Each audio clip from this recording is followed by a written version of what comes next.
Good morning, welcome to T news. నీ కుమార్ దామిరా. ముందు headline చూద్దాం. సీఎం అనుచిత వ్యాఖ్యలపై దద్దరిల్లిన అసెంబ్లీ. రేవంత్ క్షమాపణ చెప్పాలని బీఆర్ఎస్ డిమాండ్. ఇందిరమ్మ పాలనంటే మహిళల్ని అవమానించడమా? చట్టసభల్లోనూ వివక్ష చూపుతున్నారని ఎమ్మెల్యేల ఆగ్రహం.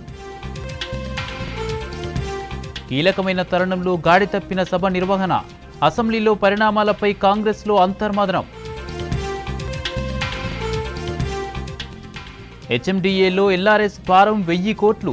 కాంగ్రెస్ అధికారంలోకి రాగానే ప్రజలపై ఫీజుల భారం. సాకారమవుతున్న ఉద్యమ సారథి కేసీఆర్ కళ. Sitarama project Pusugudem pump house trial run success. America H1B visa లాటరీలోనూ అక్రమార్కుల రిగ్గింగ్. నిందితుల్లో కాంగ్రెస్ నేత కంది శ్రీనివాసరెడ్డి. ఇజ్రాయెల్పై ప్రత్యక్ష దాడికి ఇరాన్ సుప్రీం ఆదేశం.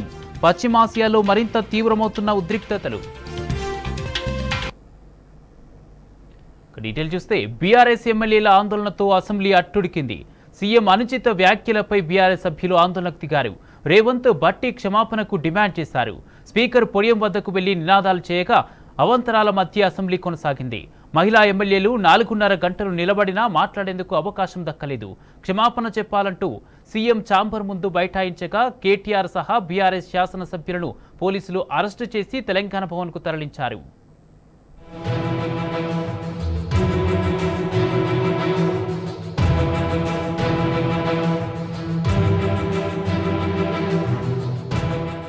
బీఆర్ఎస్ మహిళా శాసనసభ్యుల పట్ల అనుచితంగా అగౌరవంగా మాట్లాడిన సీఎం రేవంత్ రెడ్డి వెంటనే క్షమాపణ చెప్పాలని ఎమ్మెల్యేల నిరసనలతో అసెంబ్లీ హోరెత్తింది.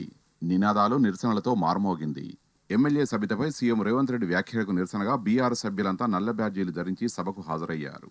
సీఎం రేవంత్ తన వ్యాఖ్యలు వెనక్కి తీసుకోవాలని, క్షమాపణ చెప్పాలని డిమాండ్ చేశారు. ఈ అంశంలో సబితా ఇంద్రారెడ్డికి మాట్లాడే అవకాశం ఇవ్వాలని పదే పదే స్పీకర్కు విజ్ఞప్తి చేసినా ఆయన స్పందించలేదు.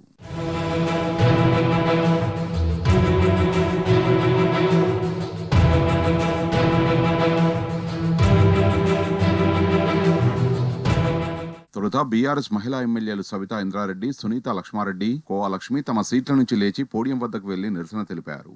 అయినా స్పీకర్ పట్టించుకోకపోవడంతో బీఆర్ఎస్ సహచర ఎమ్మెల్యేలు సైతం లేచి పోడియంలోకి వెళ్లారు. మహిళా ఎమ్మెల్యేలు స్పీకర్కి ఎదురుగా నిలబడి నిరసన తెలియజేయగా ఇతర బీఆర్ఎస్ ఎమ్మెల్యేలు పోడియం ఎదుటే బైఠాయించారు. సీఎం డౌన్ డౌన్ అని నినాదాలు చేశారు. హరీష్ రావు, కేటీఆర్, జగదీష్ రెడ్డి, పల్లా రాజేశ్వర్ రెడ్డి, బీఆర్ఎస్ ఎమ్మెల్యేలంతా సబితా ఇంద్రారెడ్డికి మైక్ ఇవ్వాలని డిమాండ్ చేశారు.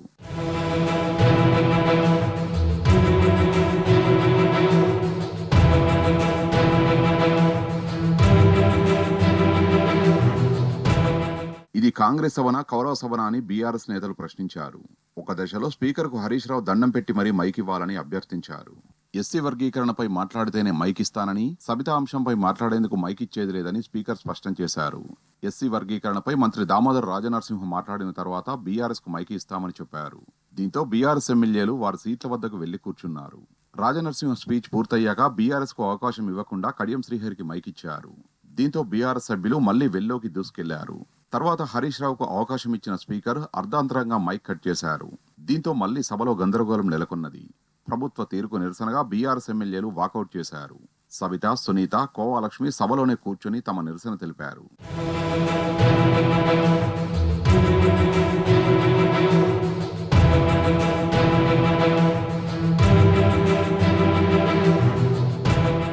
సబితా ఇంద్రారెడ్డి, సునీత లక్ష్మారెడ్డి, కోవా లక్ష్మి క్లారిఫికేషన్ ఇచ్చుకునేందుకు మైక్ ఇవ్వాలని స్పీకర్ను కోరగా ఆయన పట్టించుకోలేదు.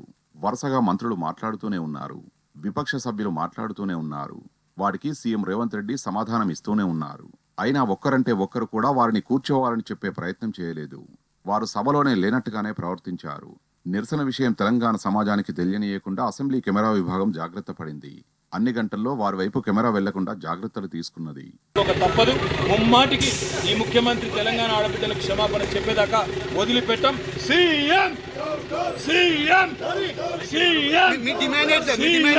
ముఖ్యమంత్రి వెంటనే క్షమాపణ చెప్పాలి తెలంగాణ మహిళా లోకానికి.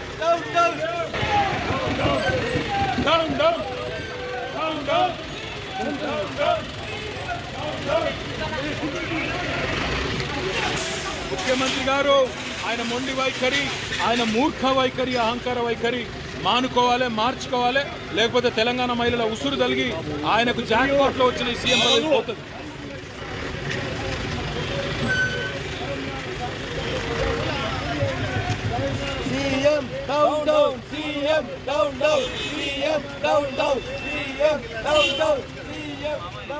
బీఆర్ఎస్ మహిళా ఎమ్మెల్యేలు నిల్చొని నిరసన తెలుపుతుంటే కాంగ్రెస్ సభ్యులు అవహేళన చేశారు.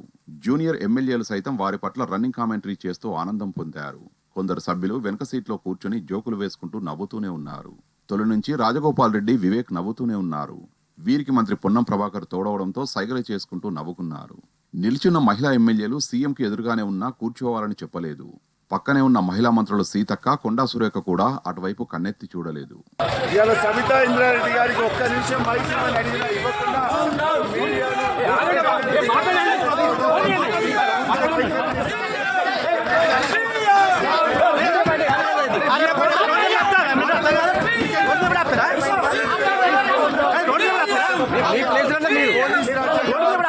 పోలీసులు అడ్డం పెట్టుకొని ఈ ప్రభుత్వం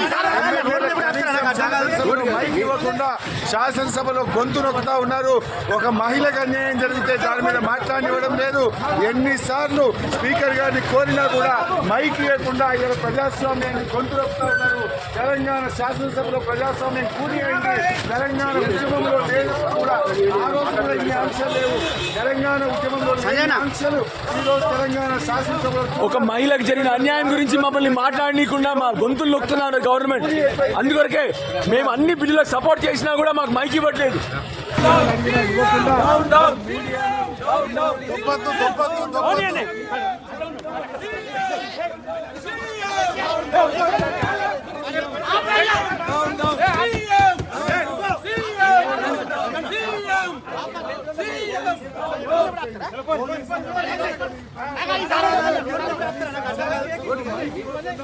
శాసనసభలో గొంతు నొక్కుతా ఉన్నారు.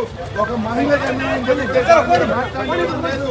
ఎన్నిసార్లు స్పీకర్ గారిని కోరినా మైక్ లేకుండా ఆయన ప్రజాస్వామ్యాన్ని గొంతు నొక్కుతా ఉన్నారు. తెలంగాణ శాసనసభలో ప్రజాస్వామ్యం కూడి తెలంగాణ ఉద్యమంలో లేనప్పుడు కూడా ఆ రోజు కూడా ఆంక్షలు లేవు. తెలంగాణ ఉద్యమంలో లేని ఆంక్షలు ఈ రోజు తెలంగాణ శాసనసభలో చూడడం నిజంగా చాలా దురదృష్టకరం. ఈ రోజు ప్రజాస్వామ్యం కూడి బీఆర్ఎస్ ఎమ్మెల్యేలు సభ నుంచి బయటకు వచ్చి సీఎం ఛాంబర్ ముందు బైఠాయించి నిరసన వ్యక్తం చేశారు. దీంతో వారిని పోలీసులు అరెస్టు చేసి తెలంగాణ భవన్ కు తరలించారు. సబితా ఇంద్రారెడ్డి, సునీత లక్ష్మారెడ్డి, కోవాలక్ష్మి మాత్రం సభలోనే ఉండి నిల్చొని నిరసన తెలిపారు. తర్వాత వారు సీఎం ఛాంబర్ ముందు నిరసన కొనసాగించారు. పోలీసులు వారిని కూడా అరెస్టు చేసి తెలంగాణ భవన్ కు తరలించారు.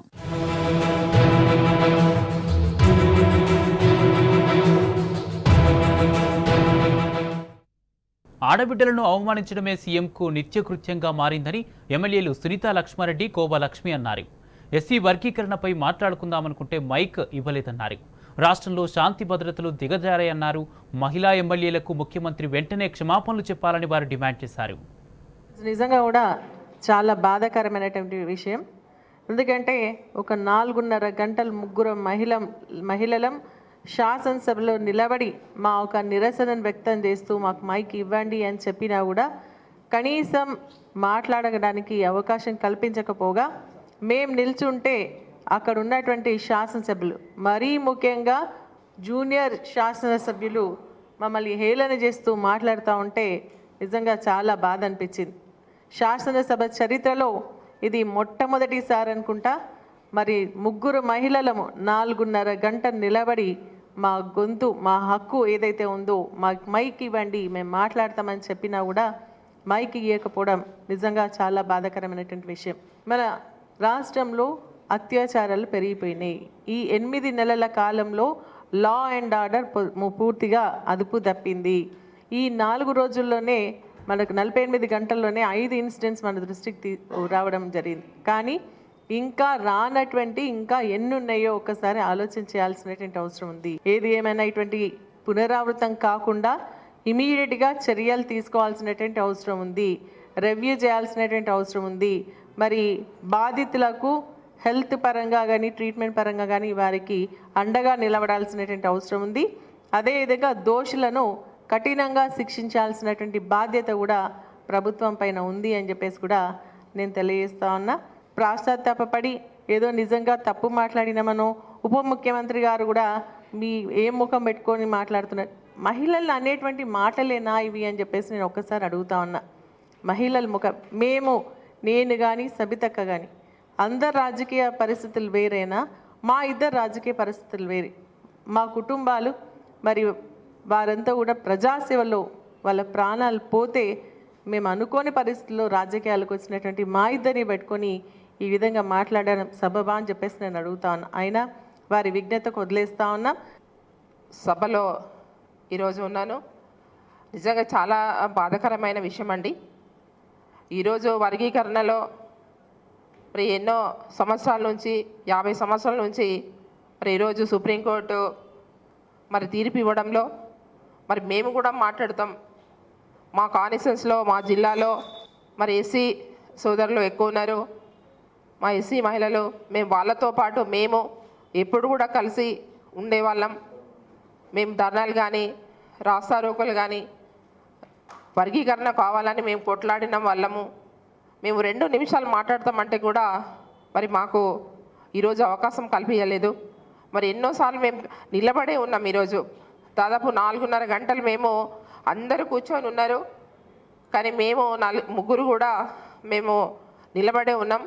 కనీసం మేము ముగ్గురం మహిళలం, ఒక శాసనసభ్యులం.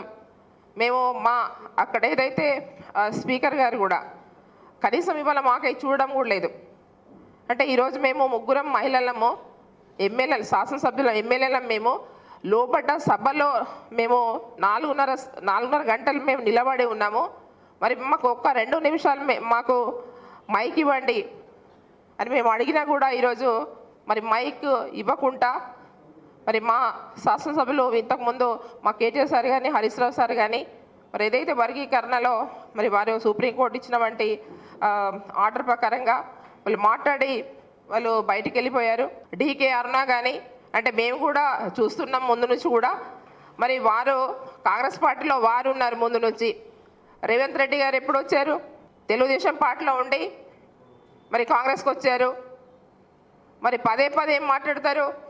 మరి ఇవాళ ఎస్సీ వర్గీకరణలో మరి సుప్రీంకోర్టు ఇచ్చిన వంటి తీర్పులో మరి ఏదో మేమే చేసాం, ముఖ్యమంత్రి మేమే చేస్తాం అన్నట్టు అక్కడ దళిత మన శాసనసభ్యులు మాట్లాడుతున్నారు. ఏం చేశారు మేము అడుగుతున్నాం. మరి ఈరోజు రేవంత్ రెడ్డి గారే చేసినట్టు అక్కడ శాసనసభ్యులు మాట్లాడుతున్నారు. సరే ఏదేమైనా మాట్లాడినా కూడా మరి ఒక శాసనసభ్యులుగా మేము ముగ్గురం మహిళలం. నిజంగా చాలా బాధాకరమైన విషయం అండి. 4:30 గంటలు మేము నిలబడి ఉన్నాం. నిలబడి ఉండి కాళ్ళు నొప్పులు వస్తే కూడా మేము కనీసం లాస్ట్ కూడా మేము అడిగాం. లాస్ట్ కూడా ఒక్క నిమిషం ఇవ్వండి, మేము నిన్న ఒక జరిగిన సంఘటన విషయంలో మేము మాట్లాడలేదు, మేము వర్గీకరణ విషయంలో మేము మాట్లాడిపోతాం అంటే కూడా మాకు ఇవ్వలేదు. నిజంగానే ఇవాళ వర్గీకరణల విషయంలో నిజంగా మా దళిత సోదరులకు అందరికీ కూడా నేను శుభాకాంక్షలు తెలియజేస్తున్నాను. ఎందుకంటే ఈరోజు ఎన్నో ఒడిదుడుపులు చెంది మన దళిత సోదరులు ఎప్పటి నుంచో వర్గీకరణ కావాలంటే మేము కలిసి ఎన్నో ధర్నాలు చేసి కావాలని మేము కొట్లాడి మరి ఈరోజు సుప్రీంకోర్టు ఆర్డర్స్ ఇవ్వడంలో మరి మేము కూడా మరి హర్షభక్తం, మేము కూడా సంతోషంగా మేము మా దళిత సోదరులకు అందరు కూడా మరి మేము ఈరోజు వారికి దళిత సోదరులకు అందరికీ కూడా శుభాకాంక్షలు తెలియజేస్తూ ఏది ఏమైనా కూడా కానీ ఈరోజు సభలో మాత్రము ఎవరైతే రేవంత్ రెడ్డి గారు ముఖ్యమంత్రి గారు నిజంగా మమ్మల్ని చాలా చిన్న చూపు చూస్తున్నారు అన్ని విషయంలో. ఎప్పుడైతే మేము ఎమ్మెల్యేలుగా గెలిచినామో ఆ రోజు నుంచి కూడా బీఆర్ఎస్ ఎమ్మెల్యేలని అందరినీ కూడా చిన్న చూపు చూడడం, మన ప్రోటోకాల్ విషయంలో కావచ్చు, లేకపోతే ఇవాళ శాసనసభలో కావచ్చు, నిండు శాసనసభలో కూడా మేము నిలబడి ఉంటే ఆయన నవ్వుకుంటా ఉన్నారు. అంటే ఎంతవరకు కరెక్టు? అసెంబ్లీలో మహిళా సభ్యులపై సీఎం రేవంత్, డిప్యూటీ సీఎం బట్టి వ్యాఖ్యలపై రాష్ట్ర వ్యాప్తంగా నిరసన జ్వాలలు వెల్లువెత్తుతున్నాయి. మాజీ మంత్రి సబితా ఇంద్రారెడ్డిపై అనుచిత వ్యాఖ్యలకు నిరసనగా హైదరాబాద్ వ్యాప్తంగా బీఆర్ఎస్ నేతలు, కార్యకర్తలు పెద్ద ఎత్తున రాస్తారోకలు నిర్వహించారు. అనంతరం సీఎం, డిప్యూటీ సీఎం దిష్టిబొమ్మలను దగ్ధం చేసి వెంటనే క్షమాపణలు చెప్పాలని డిమాండ్ చేశారు.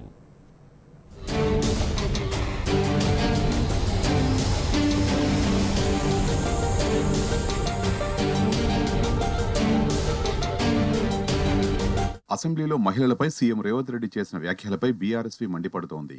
కాంగ్రెస్ నేతల అహంకారపూరిత వైఖరిని నిరసిస్తూ నిజాం కాలేజీ వద్ద బీఆర్ఎస్పీ నాయకులు ఆందోళన చేపట్టారు.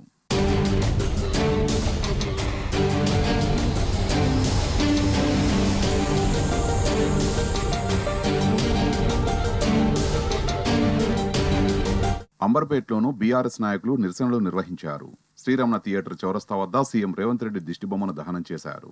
ఈ నిరసనలో Bagamberpet corporator Padma Venkata Reddy, Kachiguda division incharge Omprakash, BRS కార్యకర్తలు పాల్గొన్నారు. Revanth Reddy down down slogans తో ఆ ప్రాంతమంతా దద్దరిల్లింది.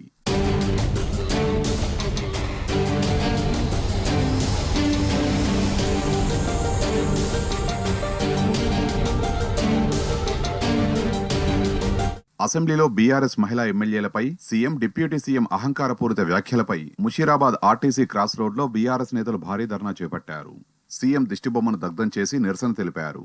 అనంతరం అసెంబ్లీ ముట్టడికి బయలుదేరిన నేతలను చిక్కడపల్లి పోలీసులు అడ్డుకుని బీఆర్ఎస్ నేత జయసింహతో పాటు పలువురిని అరెస్టు చేసి స్టేషన్కు తరలించారు.